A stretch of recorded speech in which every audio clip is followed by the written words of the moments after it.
Okay, so my presentation is on organizing the worker as a whole, a case study on male rideshare workers and unpaid care work. So this is my MA thesis that I did at York, and I'm now a PhD student at U of T.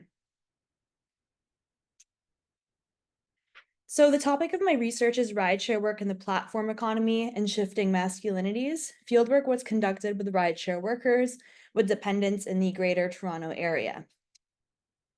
So my research questions were, are male rideshare workers reconstructing hegemonic masculinity, or are new forms of masculinity in workers emerging?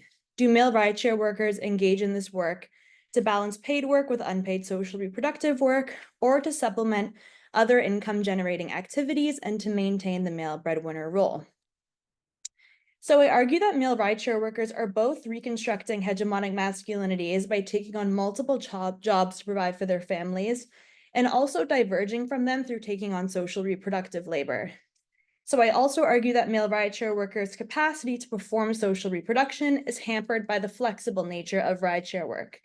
And further, I argue that there is more research needed on how labor organizing methods and strategies can be better designed to cater to rideshare workers' ability to perform social reproduction. So this is just an overview of my theoretical framework. So a feminist political economy framework is useful for understanding the gender division of paid and unpaid work under capitalism. And I also cite scholarship on platform work from a feminist political economy lens.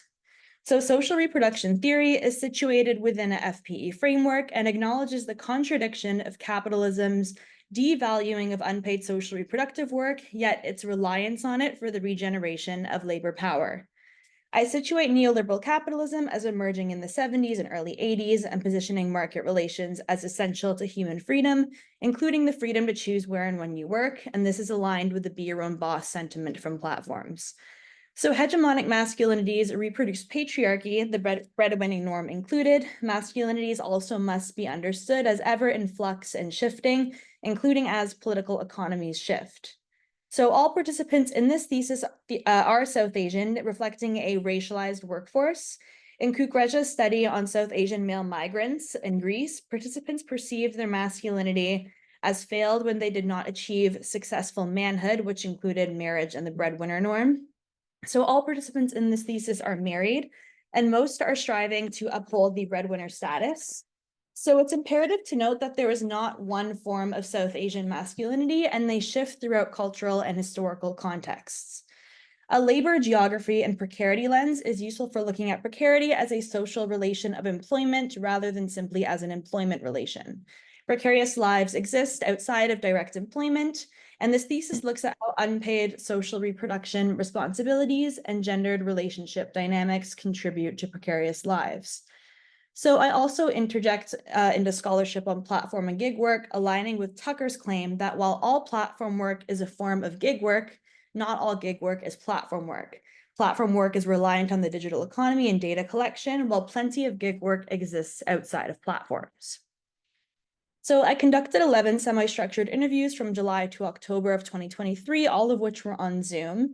I recruited through Facebook postings and propulsive sampling. This research was conducted with a feminist geography methodology, accounting for the critical analysis of relationships between masculinities, space, and place that feminist geographers have forged. So this is a chart here listing all my participants and their pseudonyms. I list whether they drive for Uber, Lyft, or both, whether they work another job in addition to Uber and Lyft, and whether that job is part-time or full-time. I write their marital status and the number of dependents that they have. And in hindsight, after conducting fieldwork and doing the analysis, I would have added the age of the participant, their partner, and the age of their dependents to that list. So rideshare companies like Uber and Lyft's promise of flexibility and being your own boss can be connected to masculine identities related to entrepreneurship and breadwinning. Garlick identifies a gender neoliberalism nexus tied to the lack of opportunity for working class men to be breadwinners and providers in an era of neoliberal capitalism where control and freedom are promised to neoliberal subjects. So a study on male taxi drivers highlighted the feminization of their masculine service niche through the loss of control in service interactions with their customers. Rideshare work is also a masculine service niche, and participants, including Nasir, also experience loss of control through Uber's use of algorithms and ratings, and they are forced to perform emotional labor to satisfy their rider, which keeps them in good standing on the platform. This can be another level of identity work for racialized and migrant drivers who are trying to adapt to new cultural expectations on top of it. Hegemonic masculinity can also be enforced through platforms' policing of drivers' emotions, as men are generally expected to have great control over their emotions and are logical or considered to be logical, rational beings. This reproduces that hegemonic masculinity. Emotional labor requires not only the performance of positive emotions, but then the regulation of emotions. So participants are both maintaining and diverging from the breadwinner norm through convoluted borders of paid and unpaid work. Most are the breadwinners in their home, and their wives take on the majority of childcare. A few participants also express the desire to continue to be the financial providers in their families. However, they are taking on childcare and household responsibilities on top of their paid Uber and Lyft, or in some cases, other part-time jobs as well. So a few have partners who also work part-time jobs. Rayhan here identifies as a breadwinner, but he's still very implicated in childcare and household responsibilities. He said that his wife has a remote part-time job, so that helps with respect to childcare. His working hours are mostly flexible, so his Uber hours are flexible compared to his other daytime job where he works remotely.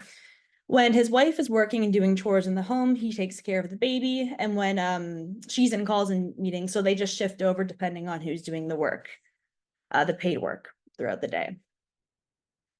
So this chapter also looks at migratory masculinities and South Asian masculinities. Nasir here and his partner's focus on raising his children to be good people and not commodities with high-paying jobs to brag about. He's also very focused on his children having close relationships with one another, and he claims that this is rare in Toronto. So he may be pointing out here a symptom of neoliberal individualism in advanced capitalist countries. And this is just a quote here of him commenting on how his children are very well-connected siblings and saying it's rare in Toronto. So as you can see here, Nasir is distinguishing what he believes to be true in his culture and what he's encountered since moving to Canada. It's crucial to note that masculinities are always in flux and are constantly reshaped. So I am not claiming that Nasir and his family reflect all South Asian families with migrant fathers. It's just that his statements regarding raising children here align with scholarship on South Asian masculinities and migratory contexts. So this thesis findings reveal that adaptation to classic organizing methods are needed beyond simply accounting for a spatially dispersed workforce. They reveal the need to organize workers around convoluted home and work lives and to account for unpaid social reproductive labor and organizing methods and the overall composition of a union for rideshare workers. So I emphasize the importance here of organizing the worker as a whole, and this involves unions' need for collective bargaining demands that go well beyond those of traditional industrial unionism or job control unionism that focuses primarily on wages and benefits. Demands should consider workers' unpaid household and childcare responsibilities. So unions have made progress in organizing workers around demands that represent workforces beyond the traditional industrial union's collective identity, characterized by being male, white, and paternalistic, to now represent female and racialized workers in non-standard forms of employment. Of course, there is plenty more to be done. This involves developing a deeper understanding of the shifting masculinities of male non-standard workers in this historically feminized labor and how they can be considered in collective bargaining demands. A deepened understanding of shifting masculinities must acknowledge their occurrence also in racialized workforces. So this is a quote from a participant named Dilshan. He says, "I am taking care of my children and at the same time earning is my priority. So I'm doing Uber and Lyft for the flexibility. There's a time barrier as well. And if I was single, I would have a lot more time for this. But right now I'm staying with my family, so I spend most of my time with my family, and I barely have time for anything else." So at the most basic level, money is needed to fulfill the responsibilities of reproducing a family, but of course, time is also imperative. Organizing around issues of unpaid work in the vehicle and how platforms steal family time could be centered in organizing conversations. So this is one question tentatively that I propose for further research, and it's, can male rideshare workers be organized around the demand that they should have access to secure employment with a living wage that allows them to provide for their family, while also acknowledging that this work should allow them to be implicated in household and childcare responsibilities. So the collective identity of unions has shifted to not center around maleness and whiteness to reflect diverse workforces, and this is a positive shift. However, I also ask this question, is there room for a new collective identity that can be leveraged to generate solidarity among male rideshare workers? And if so, what could this look like? So these are some further questions that I'm thinking of regarding what rideshare workers should or should not organize around. And I'm also open to any ideas from any of you how to conceive of this. So all my participants were South Asian, which is reflective of a racialized workforce. Van Doren states that systemic racism and exploitative conditions follow neoliberalization, so exacerbating the exploitation of racialized workers. This is rung true historically also for taxi workers, as Matthew Bijou acknowledges in his book on organizing and taxi work in New York City. Can this be a collective identity for workers to organize around, or is it more important or more productive to organize around central issues of time and pay? So Uber steals family time, hinders your ability to provide, forces you to work long hours for long pay. And that is all. Thank you.